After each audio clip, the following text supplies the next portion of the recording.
Muchas bendiciones, un saludo, un abrazo para todos. En esta hora traigo un tema tremendo. Y el tema es de la doctrina de la Trinidad.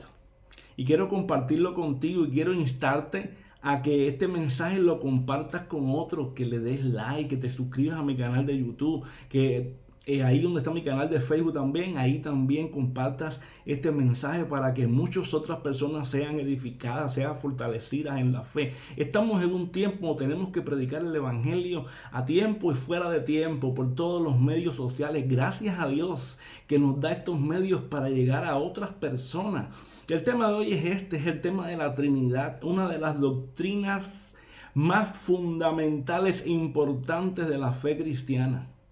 Y tenemos que entender que hoy en día la iglesia necesita doctrina, necesita conocer la palabra, necesita fundamentarse en la escritura en un tiempo de tanta apostasía, en un tiempo donde la iglesia se ha ido a los extremos, se ha entretenido y sabe, pero Dios está levantando hombres de Dios con un mensaje centrado, con un mensaje bíblico, con un mensaje verdaderamente puesto en la meta, en el supremo llamamiento de Dios que es en Cristo Jesús, que es ¿quién? Jesús, el Hijo de Dios, el fundamento de la iglesia. Entonces, lo que tenemos que ver hoy, hermano, en el tema que nos atañe, que es la Trinidad, es que el estudio de las enseñanzas bíblicas sobre la Trinidad, hermano, que es sumamente necesario. ¿Qué nos sucede cuando estudiamos la Trinidad? La Trinidad nos va a dar una noción de ¿qué? Una noción más profunda del asunto, del centro de toda la búsqueda nuestra de Dios. ¿Por qué? Porque nos enseña verdaderamente cómo es Dios en sí mismo. Hay un tiempo donde muchas personas que están yendo a la iglesia, aún creyentes que llevan años, todavía no saben muy bien ni quién es Dios. Pero tenemos que saber la doctrina bíblica. Y cuando tú y yo estamos estudiando hoy mismo la doctrina de la Trinidad, vamos verdaderamente a conocer cómo es Dios en sí mismo. ¿Por qué? Porque cuando tú y yo estudiamos la doctrina de la Trinidad, aprenderemos que en sí mismo, en su propio ser, Dios existe en la persona del Padre, en la persona del Hijo y en la persona del Espíritu Santo. Sin embargo, es un solo Dios.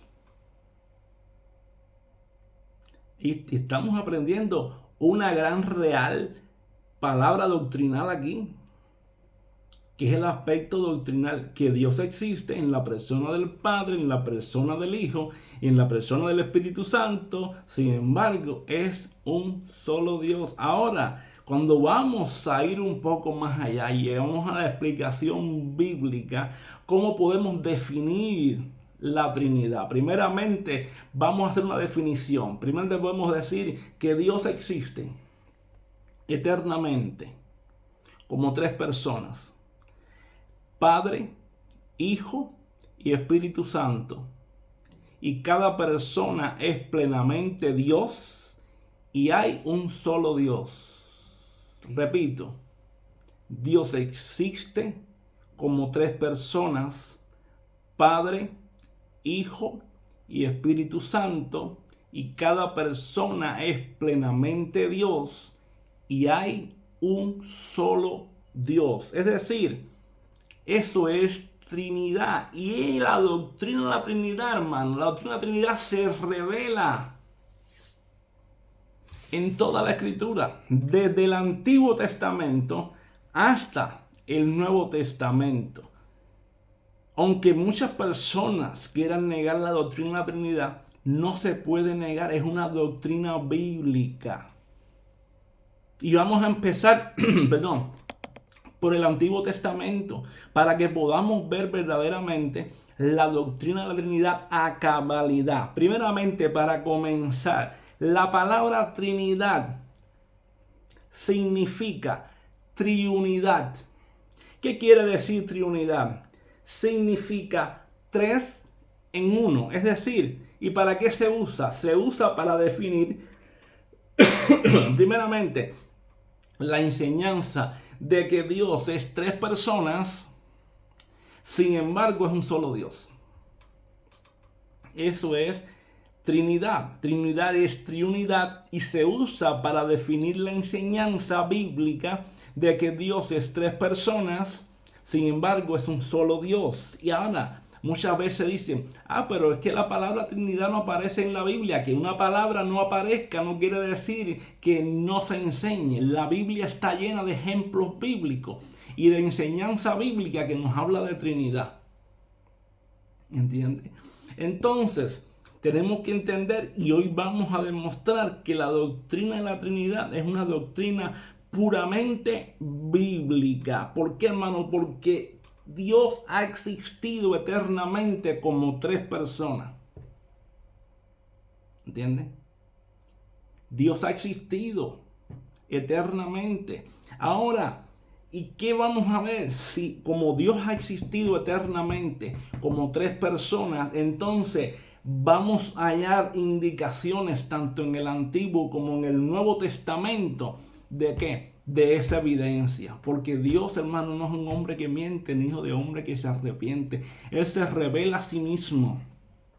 ¿Por qué? Porque la doctrina de la Trinidad se halla explícitamente donde en el Antiguo Testamento en varios pasajes, y después vamos para el Nuevo. Vamos allá. Primer pasaje que vamos a ver en Génesis capítulo 1, verso 26.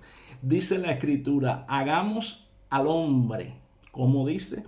Hagamos al hombre a nuestra imagen, conforme a nuestra semejanza. Y cuando miramos esto, ¿qué está diciendo? Nos dice aquí, hagamos, un verbo en plural. ¿Qué dice? Hagamos, es un verbo en plural. Bien, hay un verbo. ¿Cómo está en plural? Vamos a hacer, vamos, está en plural. Hagamos al hombre a nuestra, plural también, a nuestra imagen. Ahora, ¿quién está hablando aquí? En el cielo. ¿Quién es el creador? ¿Quién creó al hombre? ¿Quién creó el mundo? ¿Quién creó la tierra? ¿Quién creó todas las cosas? Fue Dios. ¿Y cómo dijo Dios? Hagamos. Han habido varias, ¿cómo te puedo decir? Varias personas que han querido decir definiciones, como han dicho.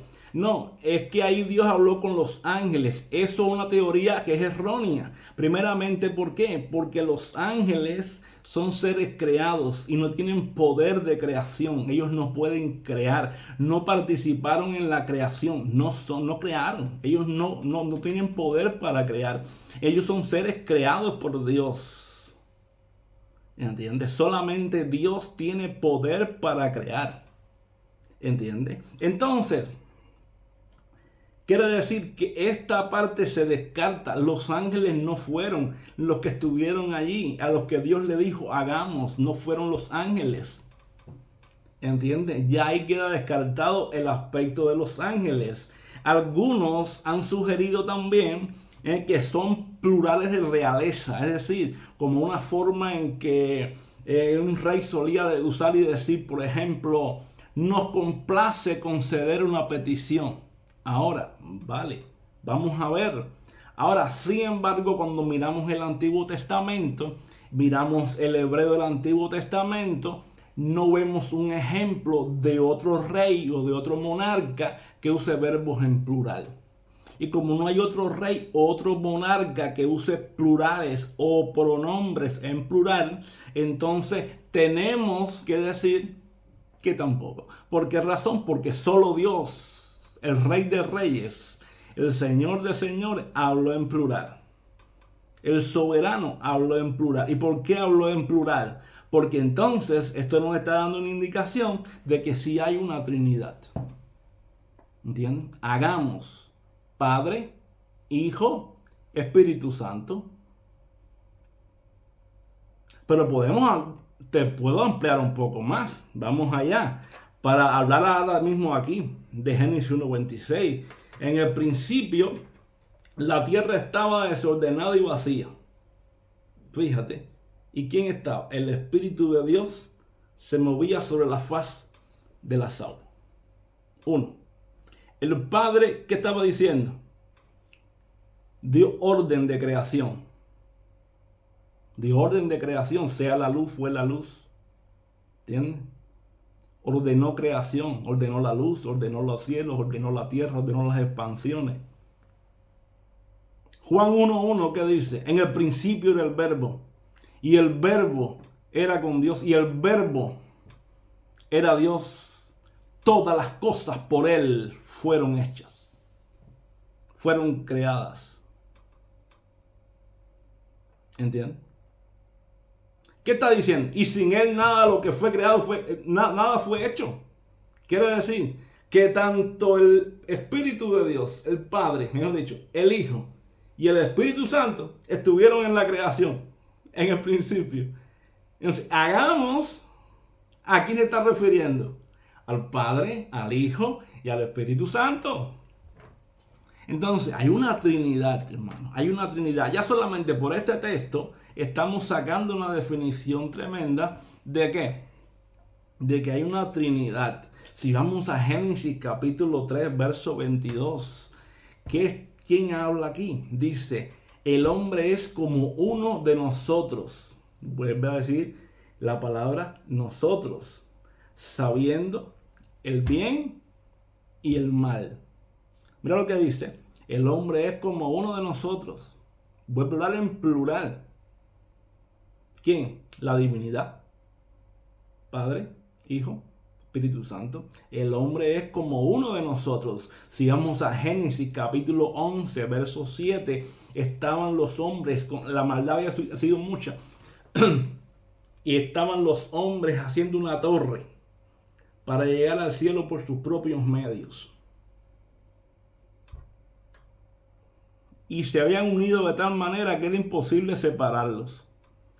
Y dijo Dios, mira, descendamos, nadie los va a poder hacer desistir de esto que están haciendo.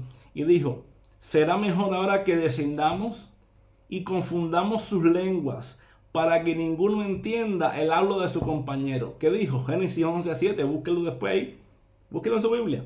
Dice, descendamos pues ahora, descendamos y confundamos su lengua, para que ninguno entienda el habla de su compañero. ¿Qué término usa? Plural. Descendamos. ¿Quién? La Trinidad. El Padre, el Hijo y el Espíritu Santo. Descendamos y confundamos su lengua. En el llamado de Isaías capítulo 6, verso 8. Isaías ve la gloria de Dios. Después, en el año en que murió el rey Usías, Isaías estaba entretenido y estaba ahí. De momento muere el rey Usías. Isaías entonces ve la gloria de Dios y vio las faldas del templo, estaban llenas, vio al Señor sentado en el templo, y en eso oye la voz del Señor que le dice, ¿a quién enviaré? ¿Y quién irá por nosotros? ¿Qué se dice ahí de nuevo? Se usa el término nosotros en plural. ¿Cuál es la combinación que se usa ahí? ¿Está en singular o está en plural? No, está en plural. Lo mismo que en los pasajes anteriores. Es una combinación como en plural. Quiere decir que está hablando la misma divinidad, lo único que en qué aspecto, lo mismo que los demás pasajes en plural. Padre, Hijo y Espíritu Santo. Es más, si miramos en otros pasajes del Antiguo Testamento, como el Salmo 45, versos 6 y 7, vamos a ver que hay personajes en la Biblia que se le dice Dios a uno y Dios al otro. Vamos allá. Se llama Dios o el Señor y se le distingue a una persona como Dios y otra como Dios. Vamos allá. Por ejemplo, el Salmo 45, 6 y 7 dice, tu trono, oh Dios, permanece para siempre. El cetro de tu reino es un cetro de justicia. Mire ese texto. Tú amas la justicia y odias la maldad. Por eso Dios te escogió a ti y no a tus compañeros. Tu Dios te ungió con perfume de alegría. Mira para acá. Fíjate, tu trono, Dios, permanece para siempre. Ahora, ¿a quién vemos aquí?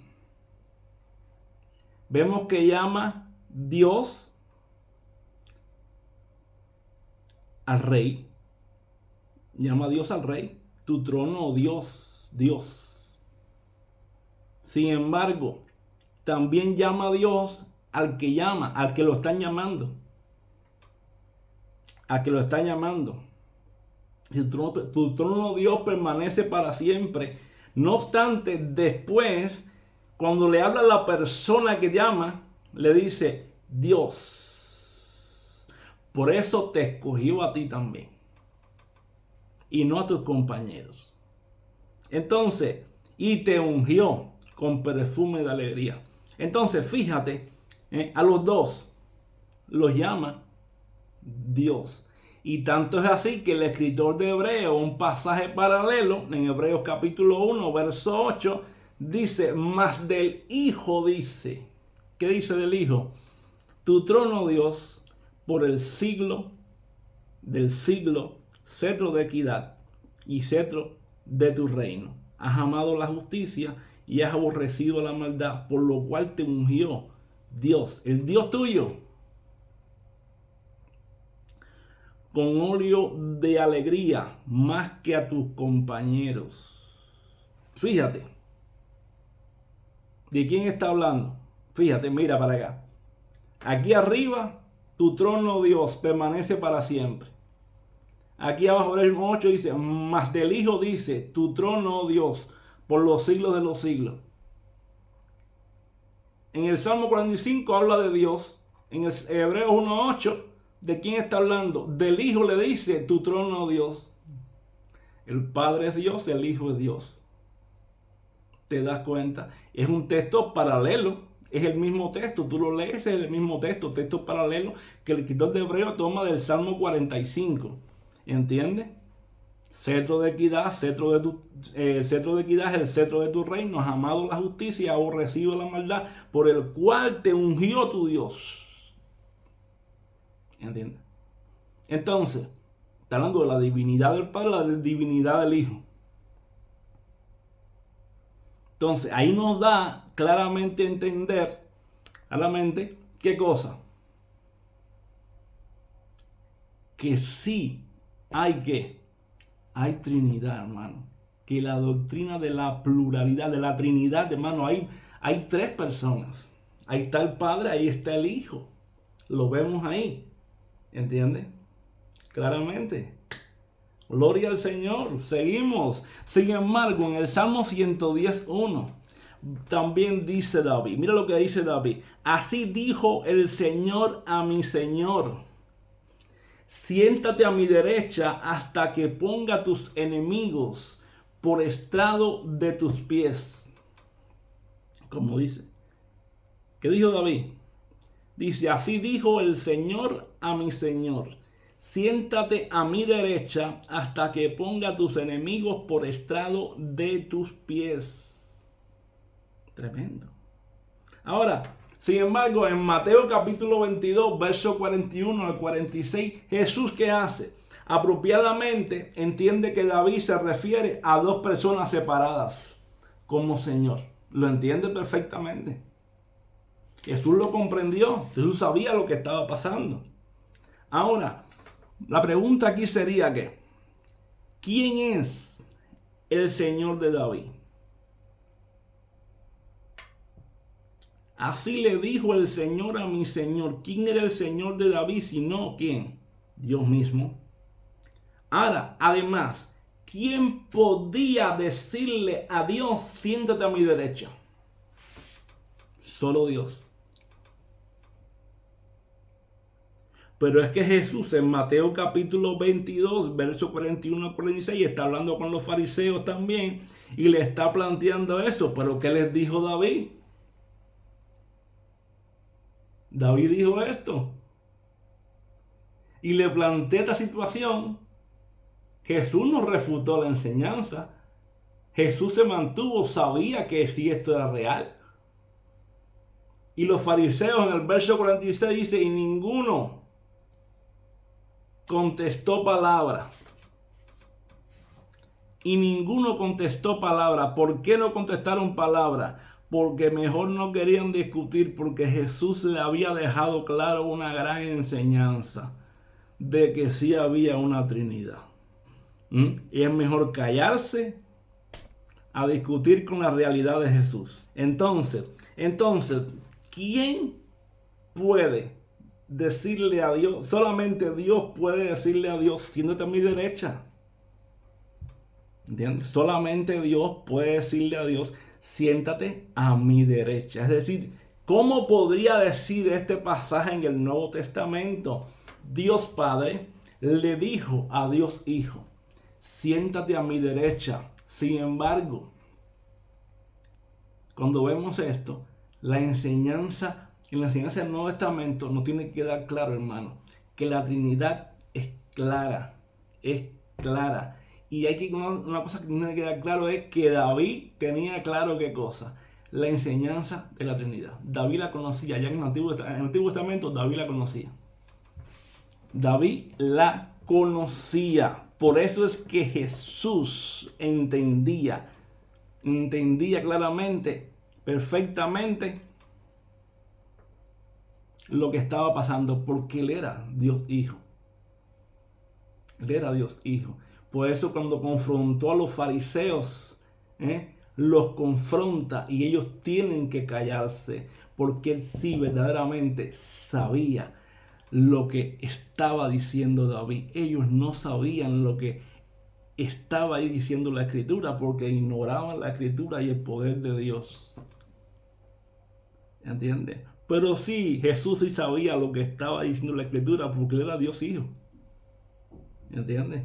Entonces, tanto así que hicieron, se callaron, se tuvieron que callar, a menos que reconocieran que había una Trinidad.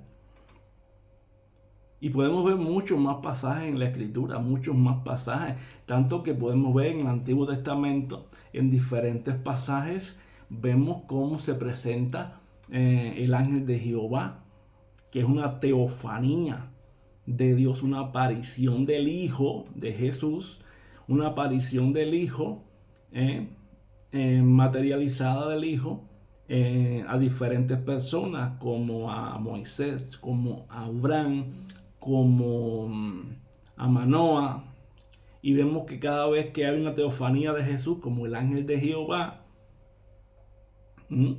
cada vez que lo ven, ¿qué dice? Yo soy el Dios de Abraham, el Dios de Isaac, el Dios de Jacob.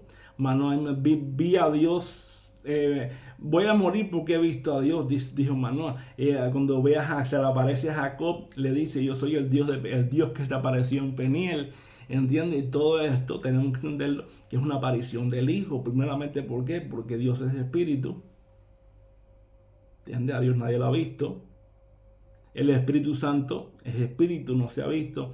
Pero lo único que se ha materializado en carne, que es la manifestación, que es verdaderamente quien ha dado a conocer al Padre, es el Hijo, que ha tomado un cuerpo, es el Hijo. Entonces, el ángel de Jehová es Cristo. ¿Entiendes? Es una teofanía de Cristo. Y ahí tenemos una evidencia más acerca de la Trinidad. Ahora, cuando vamos a ver la revelación más completa de la Trinidad en el Nuevo Testamento, en el Nuevo Testamento, y miramos en el nuevo, ahí en el Nuevo Pacto, en el Nuevo Testamento, tenemos que entrar primeramente por la venida de Jesús. Por la venida de Jesús. De hecho, la venida de Jesús fue maravillosa, fue gloriosa. Su entrada fue una entrada maravillosa. Si miramos aquí rápidamente, cuando Jesús entra y va a empezar su ministerio, primeramente se va a bautizar. Y cuando Jesús se bautiza, ¿qué hace? En el momento que va a bautizarse, ¿qué ocurre? Primeramente dice que el cielo se abre. ¿Y qué pasó? Y el Espíritu Santo desciende en forma de paloma. Y una voz del cielo se escucha ¿eh? Y que ella habla y dice, este es mi Hijo amado, en el cual tengo complacencia. Ahí vemos la Trinidad. Primeramente, el Hijo se está bautizando. 2, el Espíritu Santo desciende para capacitar a Jesús para la obra del ministerio, para empoderarlo, para capacitarlo, para la obra del ministerio. Y el Padre que dijo, este es mi Hijo amado, en el cual tengo complacencia. Ahí no puede quedar duda referente a la Trinidad. El Padre habla, el Hijo se bautiza y el Espíritu Santo empodera a Jesús para el ministerio. Lo vemos ahí, pero si queremos ver más la Trinidad en el Nuevo Testamento, antes de Jesús, al final del ministerio terrenal de Jesús, Jesús le dice, antes de ascender al cielo, le dice a sus discípulos, ustedes ahora vayan, hagan discípulos, Mateo 28, 19, hagan discípulos en todas las naciones y bautícenlo ¿en qué? En el nombre del Padre, en el nombre del Hijo y en el nombre del Espíritu Santo. ¿Cómo? Un bautismo trinitario. El bautismo es trinitario. Y los nombres Padre e Hijo son tomados de la familia, es decir, la más conocida de las instituciones humanas. Padre e Hijo se toman del nombre de la familia. Ahora, indican que fuertemente que el Padre y el Hijo, que son personas distintas. Sí, dice, Padre e Hijo son personas distintas.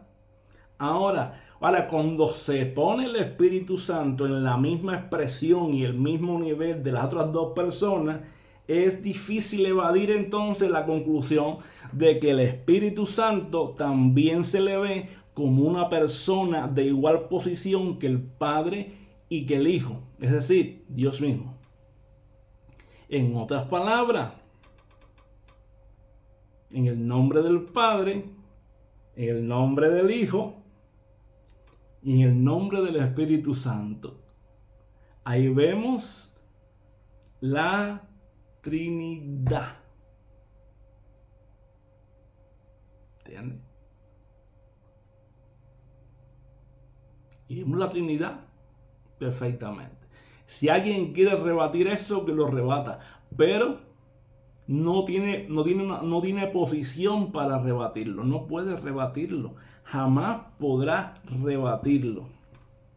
Jamás podrá rebatirlo. Ahora, cuando nos damos cuenta, hermano, y miramos más en el Nuevo Testamento, mejor dicho, vemos que generalmente el nombre Dios en griego es Theos, se usa Theos.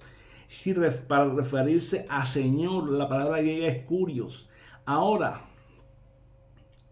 cuando miramos a 1 Corintios 12, verso del 4 al 6, vemos claramente una cosa fundamental y es la siguiente.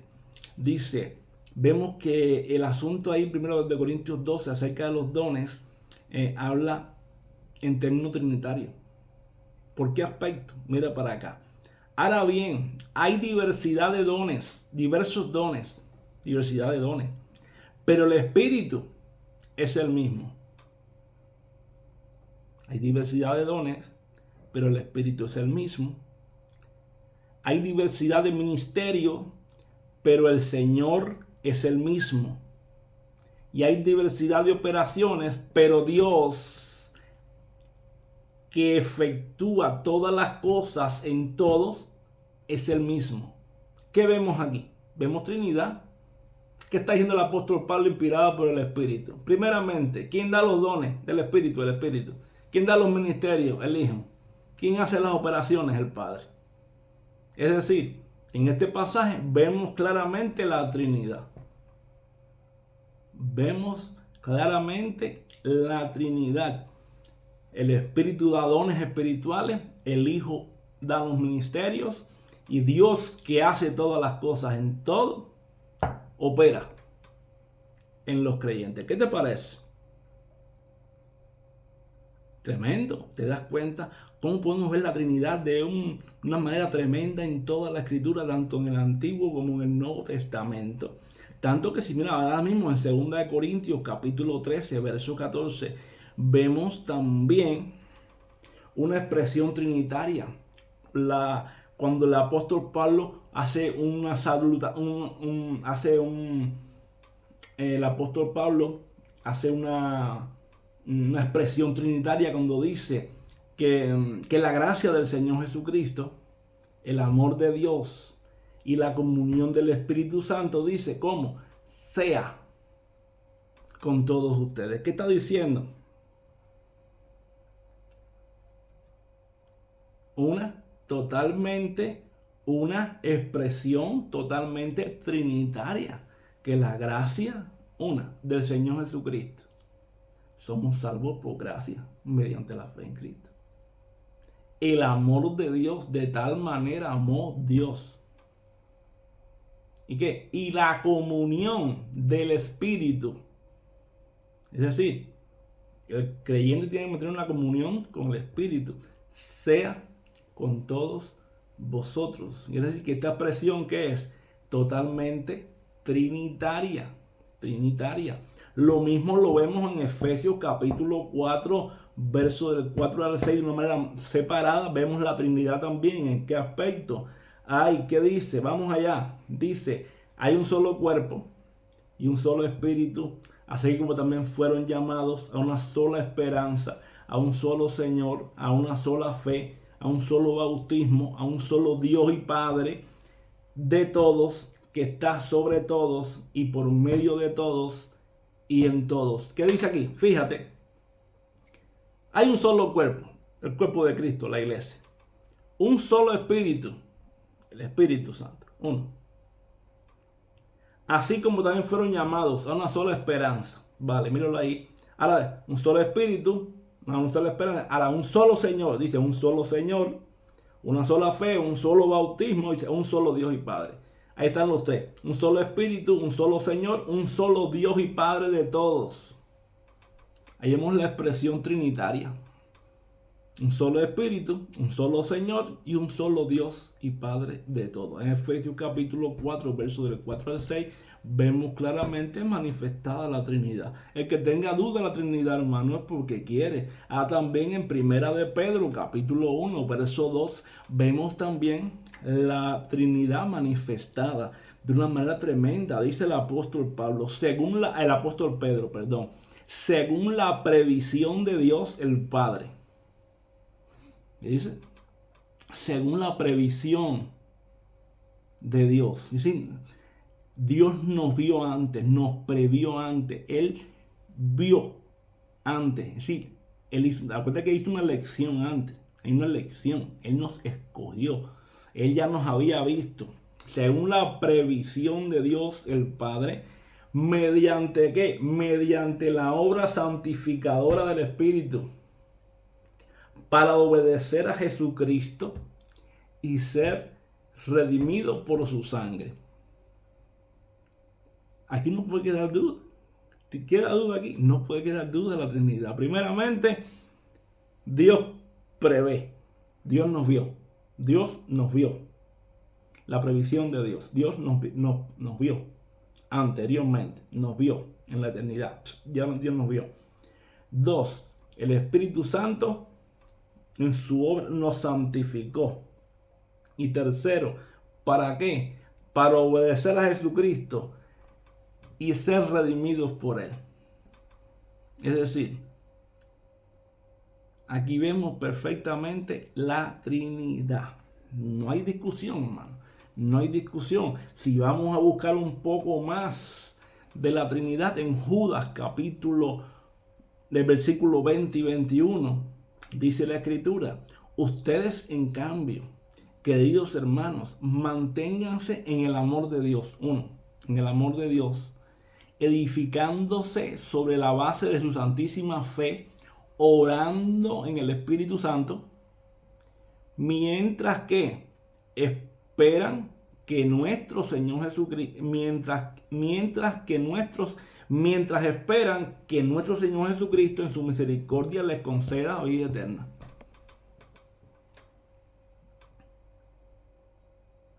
No puede haber duda. Primeramente, ¿qué dice? Ustedes, en cambio, queridos, manténganse en el amor de Dios, edifíquense en santísima fe, orando en el Espíritu. El amor de Dios, manténganse en el amor de Dios, orando en el Espíritu, y esperen en el Señor Jesucristo, que en su misericordia les conceda la vida eterna. Les conceda vida eterna. ¿Qué está diciendo?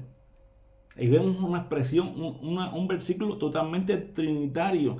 Quiere decir, hermano, que la doctrina de la Trinidad es totalmente bíblica, es totalmente real, está revelada en las Escrituras y solamente podemos tener una afirmación radical para ello. Primeramente, que Dios es 3 personas y cada persona es plenamente Dios y que hay un solo Dios. Sin ningún tipo de duda ni de discusión. Espero que este estudio te haya sido de mucha bendición. Y te fue de bendición, compártelo con otros. Suscríbete al canal, dale like, comenta, para que otros también sean bendecidos a través de este estudio. Un fuerte abrazo, muchísimas bendiciones y que el Señor les continúe llenando de su gracia y de su favor. Bendiciones miles.